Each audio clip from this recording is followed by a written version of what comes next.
দ্বিপাক্ষিক বাণিজ্যে ভারসাম্য ফিরিয়ে আনতে চীনের সঙ্গে যুক্তরাষ্ট্র একটি ন্যায়সঙ্গত চুক্তি সম্পন্ন করতে চান মার্কিন প্রেসিডেন্ট ডোনাল্ড ট্রাম্প। তিনি কঠোর হুঁশিয়ারি দিয়ে বলেছেন, চীনা যদি এই চুক্তিতে রাজি হয় তাহলে ভালো, আর না হলে দেশটির পণ্যের উপর 155% রপ্তানি শুল্ক জারি করা হবে।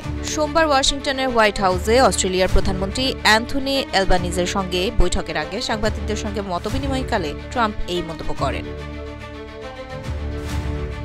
ট্রাম্প বলেন, আমরা চীনের সঙ্গে একটি ন্যায্য বাণিজ্যিক চুক্তি করতে চাই এবং আমি আশা করছি প্রেসিডেন্ট শি জিনপিং এক্ষেত্রে সহযোগিতার জন্য এগিয়ে আসবেন। চীন যদি বাণিজ্য সমঝোতায় আগ্রহী না হয়, সেক্ষেত্রে ওয়াশিংটন কি পদক্ষেপ নেবে এ সংক্রান্ত এক প্রশ্নের উত্তরে ট্রাম্প বলেন, যদি তারা একটি ন্যায্য চুক্তিতে সম্মত না হয় তাহলে চীনা পণ্যের উপর 155% শুল্ক আরোপ করা হবে। হয় তারা সমঝোতায় আসবে, নয়তো উচ্চ শুল্ক দিতে বাধ্য থাকবে।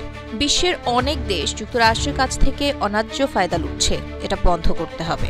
উল্লেখ্য, যুক্তরাষ্ট্রের বাজারে চীনের বিভিন্ন ধরনের বিপুল পরিমাণ পণ্য রপ্তানি হয়, যার মধ্যে খাদ্য থেকে শুরু করে মহাকাশ গবেষণার জন্য প্রয়োজনীয় কাঁচামালও রয়েছে। 2025 সালের 20 জানুয়ারি ক্ষমতা গ্রহণের পর থেকেই ট্রাম্প বলে আসছিলেন, চীনের সঙ্গে যুক্তরাষ্ট্রের দ্বিপাক্ষিক বাণিজ্যে ভারসাম্য আনাকেই প্রাধান্য দেবেন তিনি। গত আগস্ট মাসে চীনের সঙ্গে শুল্ক যুদ্ধ শুরু হয় যুক্তরাষ্ট্রের। ওই মাসে চীনের ওপর ধার্যকৃত রপ্তানি শুল্কের পরিমাণ 30% থেকে 145% উন্নীত করেন ট্রাম্প।